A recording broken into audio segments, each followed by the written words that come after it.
Monopoly is one of two things. It's either a highly addictive board game that people play for hours on end, or it is a company that owns the vast majority of a specific market. For example, in 2025, Google search engines was responsible for over 90% of the searches that people did worldwide. But here's the catch to monopolies, is that they are oftentimes illegal. So how is it that Google is able to operate with over 90% of the market share of search engines? Well, in this video, we're going to answer that question and two others. We're going to be addressing what's the difference between illegal and legal monopolies, what makes a billion-dollar company different than a million-dollar company, and what the heck does this have to do with you and me? I'm pulling all this information from 0 to 1 by Peter Thiel. I read it this past week, and let me tell you what, I had no idea that Peter Thiel was a controversial person, and I was a little nervous to post this video, but I'm assuming you know me well enough to know that I don't look people up before I read their books. If it's intriguing or if a friend recommends it, I'm gonna read it. But yeah, Peter Thiel.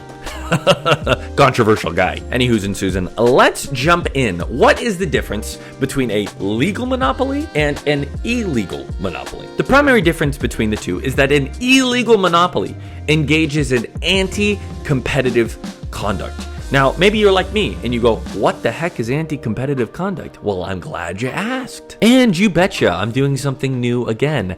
If you haven't already, please go ahead and like this video, comment, subscribe, do all the things. I hate asking for it, but you know what? It helps with all the algorithm things and all the fun stuff. So if you support this channel, I will continue to do everything I can to add value to you by reviewing books on business, being playful, having fun with it, all the things, the whole kit and caboodle. Anyways, back to Daniel yapping about business. Well, the first way a monopoly becomes an illegal monopoly is through predatory pricing. Now, an example of this is that you own a huge company and there's a smaller company that starts up, and in order to put them out of business, to bankrupt them, what you do is you set your prices very low and you take the losses on that and you can afford that. But what it does is it puts that smaller company, that mom and pop shop, it puts them out of business. This is why the game monopoly is all about charging people rent to get them to the place where they go broke, where they're bankrupt. Because illegal monopolies do that very same thing.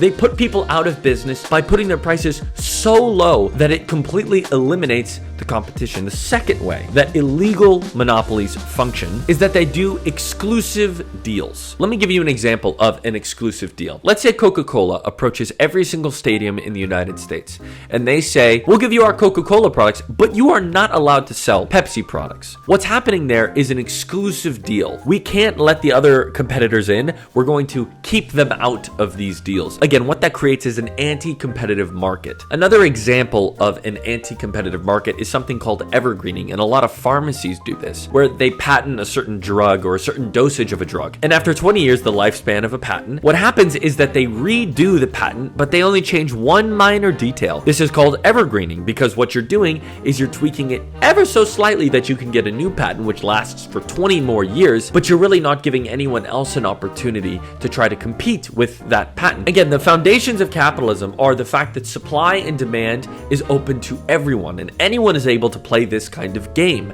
But when you eliminate the ability to play that game, what you're doing is you're creating a monopoly. And the way that places like Google get around these monopolies is that they jump through an incredible amount of hoops to make it seem like there is plenty of competition out there. Let me ask you, when was the last time you did a search on Bing? Bing.com, Yahoo? I can't remember either. Their PR team is absolutely brilliant because what they've done is that they have created a brand that still allows for competition while also owning the market share of search engine searches. I hope that makes sense. So again, to recap, the biggest difference between a legal monopoly and an illegal monopoly is that illegal monopolies engage in anti-competitive conduct. And you might be asking yourself, how does a company go from a startup in someone's garage to a multi-billion-dollar company? Well, there are four significant attributes that separate maybe a 100,000 to a million or multi-million-dollar company from a billion-dollar company. And again, I get all this information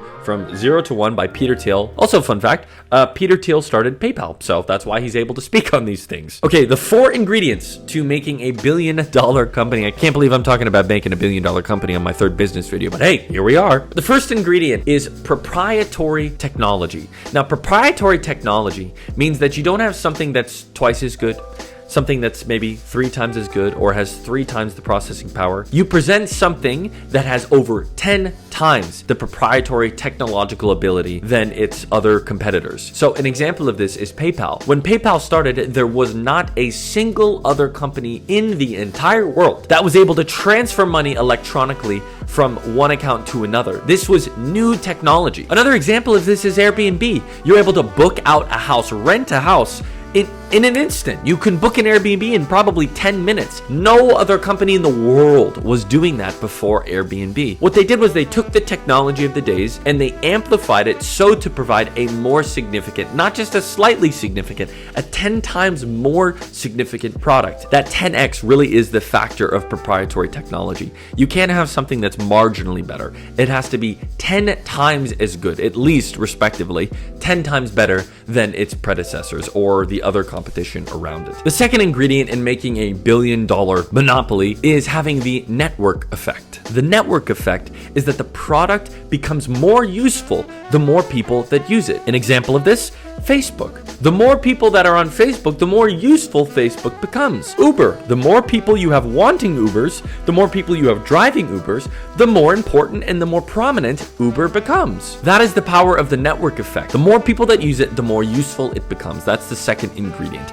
The third ingredient to making a billion-dollar monopoly-like company is that it has to have the economies of scale. Now, this is a bit of a technical one, and I'll try my best to explain it. The economies of scale come down to, as a company grows, the stronger that company gets. Now, this is different than the network effect because the network effect means it's more useful, whereas the economies of growth, it becomes a fundamentally stronger entity as it scales. So the way that helped me understand this is the Richter scale, which I'll put right here. The Richter scale isn't like a 7.0 is stronger than a 6.0 a little bit. These are exponentially larger leaps from one point on the Richter scale to the next point on the Richter scale. This is the same thing when it comes to the economies of scale. So imagine someone's trying to start a cycling studio. You're going to have relatively the same profit margins as you continue to scale. So you've got one studio that makes you $10,000. If you have 2 studios, that means you're going to make $20,000. If you have 3, $30,000, and so on and so forth. Now think about a group of software engineers.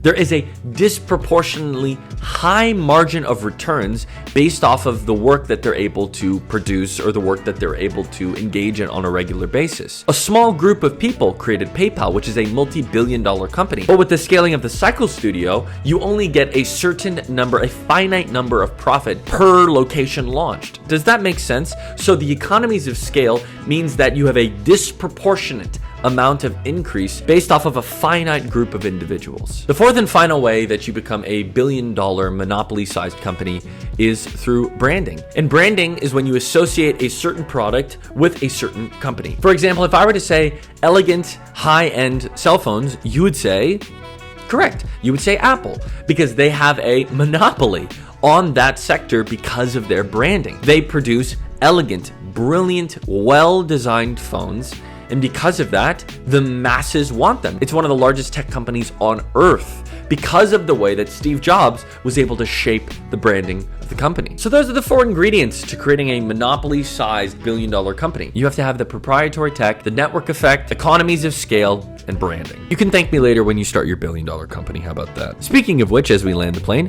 what does this have to do with you and me? These billion-dollar companies, these monopoly-sized businesses, what does this have to do with a lowly YouTuber like myself and yourself? Well, it helps us determine what kind of ideas we're trying to come up with. If you're trying to come up with a business idea that generates $100,000 to $1 million, you can pretty well make as many mistakes as you want and you can still get there. But the difference between a $1 million company and a $1 billion company, at the very foundational level, you have to make sure that you incorporate those 4 ingredients that I just talked about. And for me personally, I think about this because I'm always trying to consider the businesses of tomorrow. What is the next PayPal? What is the next Airbnb? What is the next Uber? What is the next Google? These are the companies that shape us right now, but there are always going to be companies that shape us that haven't been invented yet. And what about you? What's the company that you think is going to shape tomorrow? I would love to hear your ideas in the comments below. Thanks again so much for watching, and I will see you next week. Bye.